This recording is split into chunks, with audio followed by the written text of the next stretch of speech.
You know, Marvin, I was watching this episode thinking about you. And I was thinking about me too. I was like, you know what? Maybe it is fucking aliens because this shit is weird. Okay? Told you. This show is so unapologetically weird, and I love every second of it. It fully embraces its weirdness. It reminds me a lot of David Lynch stuff. Sometimes David Lynch will just like, you just see things because they're weird as fuck. Like they don't, especially in Twin Peaks.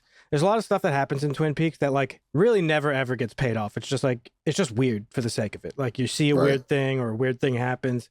And this show's starting to really like feel like that to me. And I really love it. I said last week, I feel like everything that they show you is for a reason. But this was the first episode where I was like, maybe that's not the case. A lot of red herrings. Yeah, this is Severance Season 2, Episode 4, Woe's Hollow. So a lot of weird stuff happened. There's some things that I noticed that we'll talk about, but let's get into just the episode a little bit. So our innies wake up out in the forest somewhere, which gives a lot of information, to be honest. We've been talking for the last couple of days or episodes about how, like, you know, the company has like their own private land somewhere or whatever. They name drop the preserve that they're on. Kier Eagan National Forest. Yeah, there you go. Which Kier Eagan is apparently Kier's twin brother.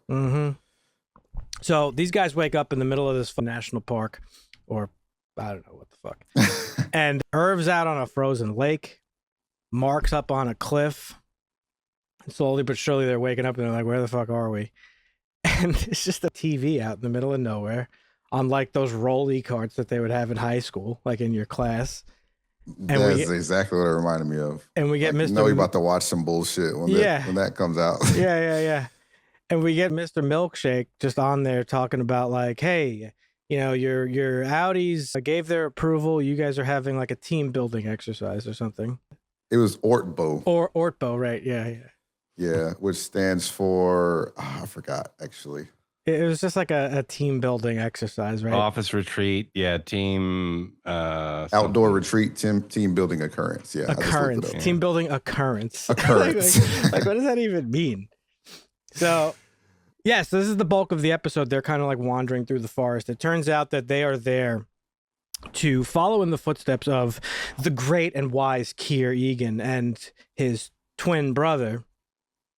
We hear a little story about their little childhood thing where they were born twins. They grew up together, and I guess they were just like sent out into the forest to like, I the way I took it was like compete for like dominance. Is that did I kind of like get that right or? Don't know. It was so weird. Yeah, the story like, just didn't make any sense. I didn't get any hint of like that, but it was just so weird. It's possible that I just missed it. Like, yeah. I don't think it matters. I'm trying to like fast track to get to like the crazy shit that happened in this episode. Yes. But they're out on this fucking thing. They're following the footsteps. We find out like Kier like maybe killed his brother out in the woods. His eye fucking popped out. Yeah, that I picked up on that for sure. Like, yeah. And so they're following the footsteps, and as they're walking through the forest, we get these like weird ass doppelgangers of these guys like pointing in the direction that they have to go. Now, this is the first time throughout this series that the show actually lent some credibility to the theory that they're doing some sort of cloning. Right. Because these are clones if I've ever seen them. Because they showed them a little bit closely, and they are imperfect, and they are definitely imperfect, or they were masks. I'm not sure. They look kind of masky. Yeah, these doppelgangers in this episode that we're seeing, I can't even describe it accurately. So, if you're watching this video and you're trying to watch it to like get information without having watched it yourself, good fucking luck. But wrong video. Yeah, wrong video. It's. They're following these like doppelgangers that are like pointing to areas of the forest and shit. Yes. And every time we see them, they are less and less accurate to the actual people that they're supposed to be. That's the best way I could describe it. Yeah, it was actually cool the way they did it because when we first see Mark, I was like, is that Mark? Yeah. And then you get the same vibe when they show these doppelgangers like, is that Mark? Like they Is kind of that do this flashback. Like Yeah. so that was really well. Like this whole twin thing, and even the twin from the story. Like obviously Yeah. they did that for a reason. Mm-hmm. I don't know exactly what it is. If it's a cloning thing or if they're trying to teach them to like. So remember when we talked about like the whole severed thing, and we think like over time you kind of get like integrated over time. Yeah. But what if their goal is like for the severed person to take over the Audi's whole like psyche or consciousness? Yeah, it would Kind of make- like some Get Out shit, you know, like where there's Well, I think Lumen is more trying to transfer consciousness, is what it seems like to me. Because with the whole like the whole any outie thing is a test phase. We can split consciousness and turn them into two different people. Well, if we can clone them, can we turn them into people? And then if we can clone people, can I be immortal if we can just, transfer my brainwave Right. consciousness to another clone? I can just Yeah. keep going forever. maybe. I think that's what the company's doing, but I don't know. I don't know what the Could fuck be. I'm watching because each week nothing's revealed and there's just more questions than there are answers. So yeah. Maybe it's as yeah. simple. That's the Luke theory. Yeah, maybe- shout out Luke. Maybe it's as simple as just like Luke said, Egan's head is just in a jar somewhere, yeah. or he's like being like held just like in like some state of unconsciousness, just waiting for his consciousness to be transferred so he could live Yeah. forever. But to bridge off what you just said, Marvin, the innie Uh-huh. taking over the Audi, we talked about how the rumor of these data people are that they have pouches. yeah. And in the pouch is insects or whatever. And the insect eats and takes over the person. Right. That to me seems very metaphorical of what you just said, of like the innie taking over the outie at some point. Yes. So it definitely tracks. Yeah. Like the show does a great job of giving you a little bit, but never really confirming. No, that's okay. This twin thing is, I mean, there's a lot of that, and that's why I just keep going back to this twin thing.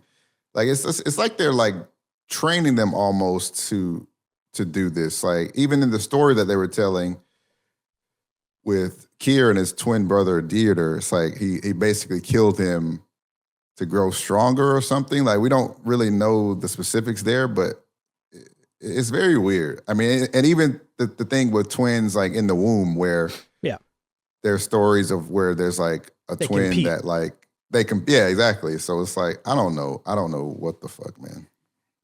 I hope it's not cloning, just because like I don't know, I feel like that would be boring Yeah. a little bit.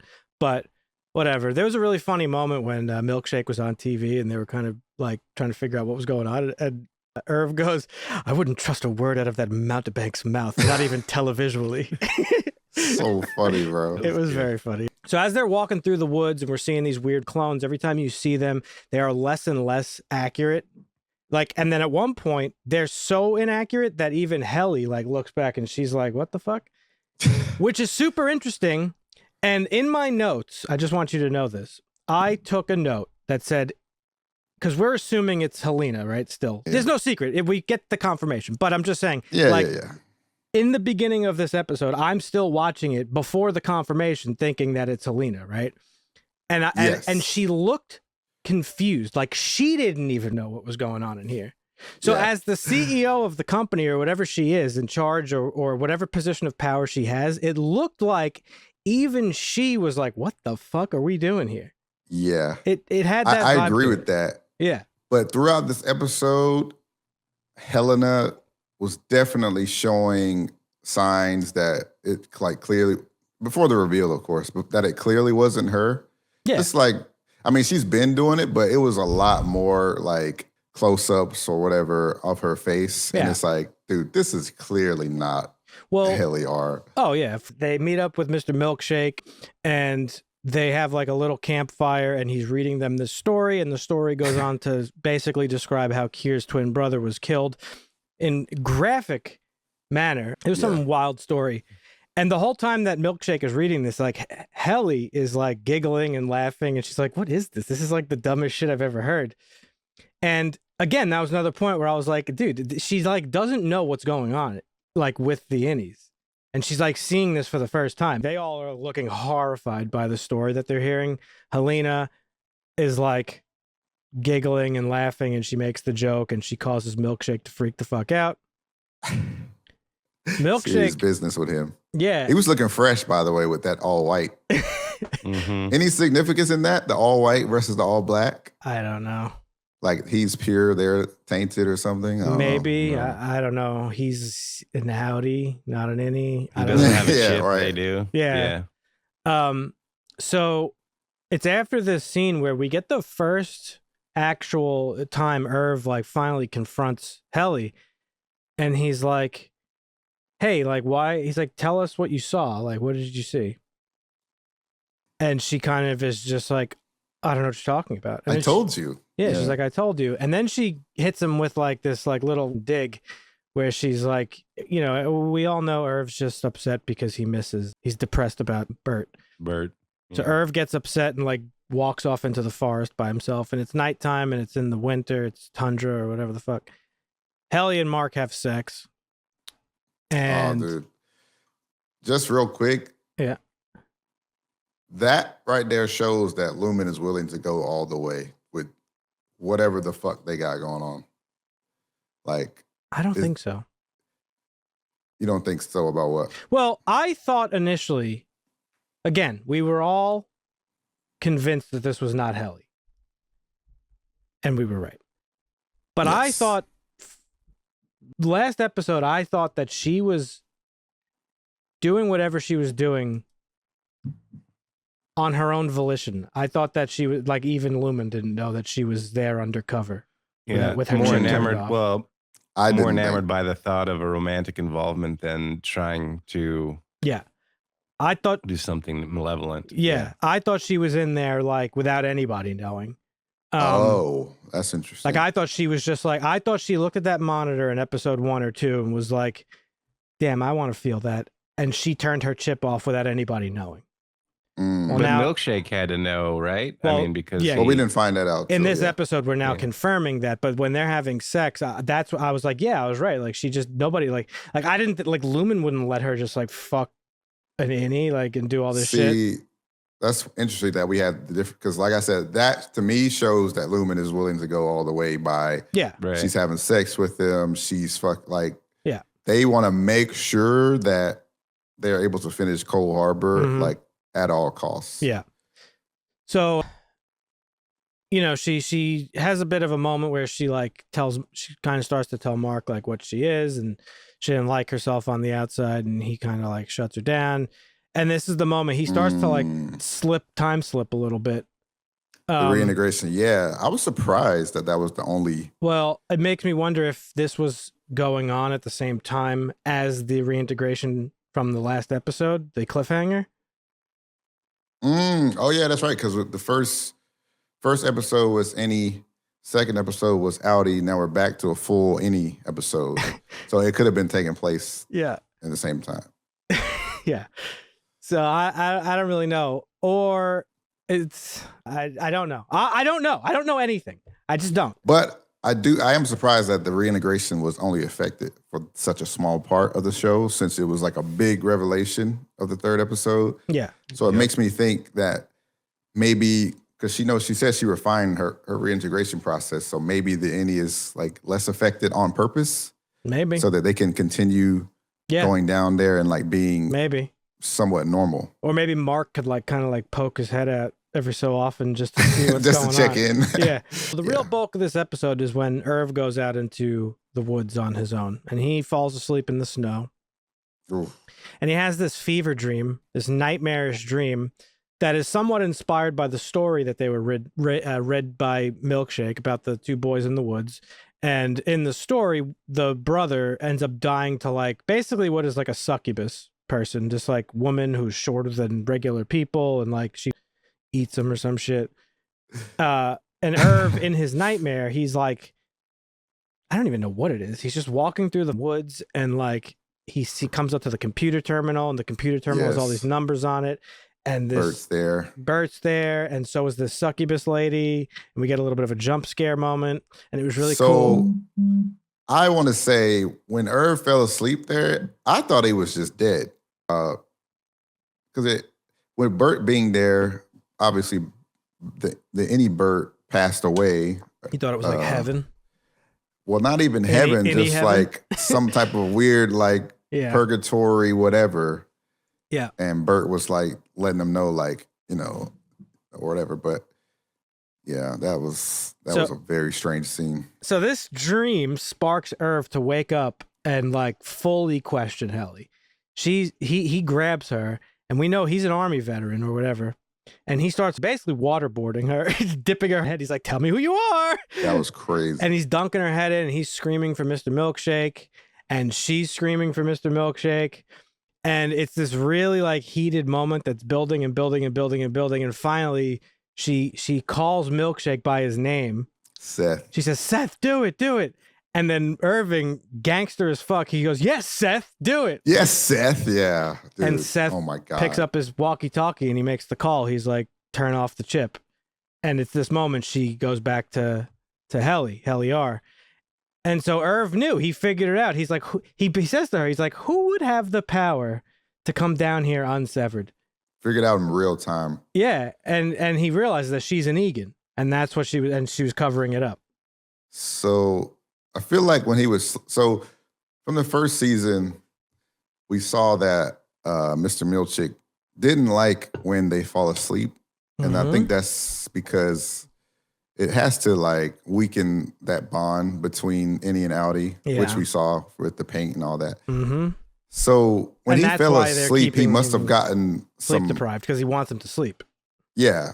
He must have gotten some type of information or something that gave him that push to like be like, or some type of communication between Innie and Audi maybe or something. Well, that like, he slept for a long time. That's what I'm saying. So that's what pushed him over the edge. Like something triggered that. It wasn't that weird dream because that had nothing to do with anything. Yeah. It had to be like some subconscious communication between Innie and Audi Irving. And he like basically put it together. He's like, "Oh, that's what's going on." Yeah. And he also must have tapped into his interrogation duties from when he was in the fucking army or some shit. Cause that was crazy the way he was dunking her head in the water. It was such a crazy scene. And it ended with, Mr. Milkshake being like, "All right, well, you're done. You threatened murder on like a high level employee. So you're done. Like we're going to wipe away any trace that you ever existed, Irving B." That was fucked up. That shit hurt my soul, dude. Yeah. And they basically shut Irv down. That's it. He's done. Well, I don't think he's done, but I think we'll see him again. Yeah, for sure. So he gets or Audi Irv is just going to have a bigger role now. I think it's going to be Audi Irv, yeah. Yeah. Because if we think about last episode, Audi Irv was about to be walked up on by Bert. So like something's up. What were we going to say? I was just going to say that in this episode too, we started with Irving waking up. Yep. And we ended with Irving going to sleep. Yep, brilliant. Maybe forever. Mm-hmm. Brilliant. Which is fucked up. I thought he was dying earlier when he fell asleep, and then they really killed him. Like, holy shit, what the fuck is? They just were, they were toying with your theories in like real time throughout the episode. I've like often playing with like Helly R and Helena, like thinking like at some points I was like, "Oh shit, this is actually Helly R," and I'm like, "Oh fuck no, this is Helena." Like they did a really good job of just. There's two options. You back and forth. Is this a show like Lost where they're just going to string us along and the ending is going to be nothing really? I don't think so. It was just a show about nothing the whole time? That would be really disappointing. I mentioned that to Marvin too. Like, I think season 3 might be the last season, and I will be okay with that. I love the back and forth of these episodes so far. Like Innie focus, Audi focus. And the crazy part with the reintegration that's so perfect with how they've done it so far is that the reintegration is going to break that cycle like within each, like kind of how we saw that one brief moment of Audi Mark, like the reintegration piece is going to break it. Right. And it's going to be crazy. I feel like this show is either going to have a mind-blowing ending where rewatching it is going to be such a delight to look forward to. That it's going to be amazing. I hope so. Or I'm going to curse Ben Stiller and swear him off for a few years. Like I'm like right there on the edge right now. It wouldn't be a Severance episode if we didn't come up with some funny theories or fun theories. But I noticed something that I went into a black hole last night because it's crazy. Clearly, this show is inspired by a lot of things that deal with like brain wiping and shit and cloning and like probably inspiration from a lot of different things. Yeah. But so in this episode, when Irv was in having his dream sequence, his nightmare, and he goes over to the monitor on the desk that's in the forest, on the top left of the screen said Montauk. Montauk, as you guys know, is a place here on Long Island where I live and have grown up. Mm-hmm. It's Eastern Long Island. It's the edge of Long Island. And it said it on the screen. I immediately thought of it. And now this is just because of my history with it being one of my favorite films of all time, one that we made you watch here on the show, Marvin, Eternal Sunshine of the Spotless Mind. Ooh. Montauk is a big plot point in that movie where she says, meet me in Montauk, millions of times throughout that movie. And as we know, Eternal Sunshine, for those of you that don't know, is a movie about a pair of lovers who have their mind erased. They have those people erased from their minds. And in that movie, there is a technology that exists that you could target specific memories and erase them. And throughout that movie, she says, meet me in Montauk. It's like a huge part of the movie. So I immediately thought of that when I saw Montauk, just because the word I associated with that movie. Yeah. And then I was like, wait a second, that movie's about mind wiping. Oh, fuck. So hang on. I was like, this is not a coincidence. So I looked it up after the episode, after I watched it, to see if anybody else had made mention of it. And sure enough, Ben Stiller was recently on a podcast, and he talked about how Eternal Sunshine was one of the inspirations for the show. Like, just in terms of, I guess, like the technology or whatever. So then I kept digging a little bit deeper. I was like, that's interesting. Maybe it's just like a little Easter egg. Okay, well, there's something called, and this was, again, as I was reading this, I was like, wait a second, like something is not right here. I was like, what is it? There's an urban legend here on Long Island about a thing called the Montauk Project. It's a bit of a conspiracy theory that alleges that there were a series of United States government projects conducted at Camp Hero, or Montauk Air Force Station in Montauk, New York, for the purposes of developing psychological warfare techniques and exotic research, including time travel. The story of the Montauk Project originated in the Montauk Project series of books by this guy named Preston Nichols, which intermixes those stories with stories about the Bulgarian experiment, which is like another conspiracy theory about like mind control and all this stuff. So there's the Montauk Project, right? The Montauk Project was the inspiration for Stranger Things and the lab in Hawkins. Yeah. Mm-hmm. Well, it just so happens that the original, the script, the show Bible for Stranger Things, when they wrote the original script, the show was called Montauk. And also, I don't know if you guys thought this, but I did. Irv's dream looked like he was in the Upside Down. Oh, it definitely did. It was all like foggy, and like there was like, it was like ash and trees were fucked up. I don't know if it was just a visual reference or a hint or just an Easter egg, but it's very, very strange that it seems. I don't think the two shows are connected, of course, but like, of course, it was just super interesting. But then I went even deeper, because I remembered another thing. I mean, now I'm thinking of Long Island. I'm thinking of Montauk and all the shit I've heard growing up. There's another little urban legend about Montauk, something called the Montauk Monster. And you're looking at it. And I realized the carcass of the seal that they saw in the woods looks like this thing that you guys are looking at. This is the Montauk Monster. This looks exactly like it. I see the resemblance for sure. This is the Montauk Monster. It was a carcass. It washed up on shore near like the business district of Montauk in 2008 in the summer.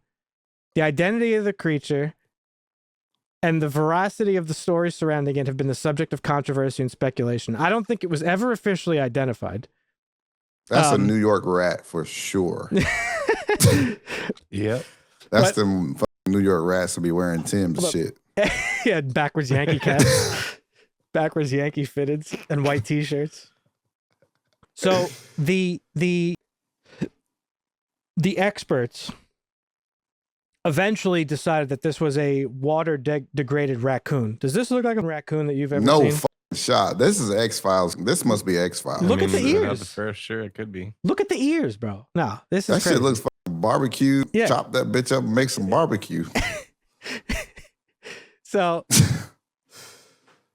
okay, Nah. supposedly raccoon carcass. Go ahead. Just this word Montauk being on the screen and it linking to all these things was really I was kind of tripping out. I was like, there's no way. I was like, but come on, like again, tell me this doesn't look like the seal carcass that they walked up on. I can see it. Like Same colorations. Yeah. It's too much of a coincidence to be a coincidence. I can see it.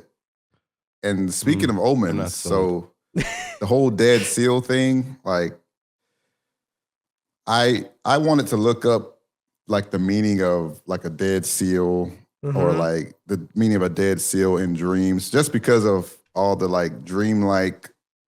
The whole show has like a dreamlike feel to it with all the weirdness. Yep.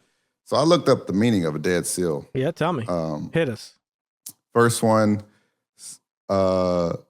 seal can represent God's promise of eternal life to those who identify with God and Christ. That would track with what we've been talking about with Kier. That's one. The seal can also represent the martyred victims who died for their faith. The last one, seals in dreams can symbolize confusion about one's place in the world or a longing for more control. So those are just some of the meanings that I looked up, and I was like, this is some interesting stuff here. And also there was one specifically for a dead seal that was interesting to me, especially since we saw, I'll just read it here.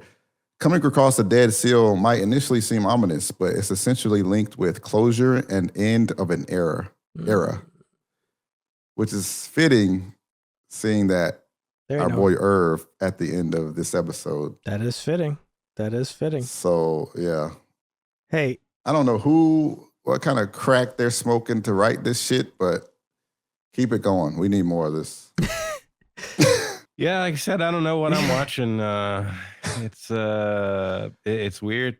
I mean, are you this enjoying last it? Episode was even the most weird because, like, how are they getting these duplicates out there in the middle of nowhere to point things around? You know, we're in a alternate universe or maybe an alternate timeline in some place that doesn't actually exist because it's like old tech and stuff.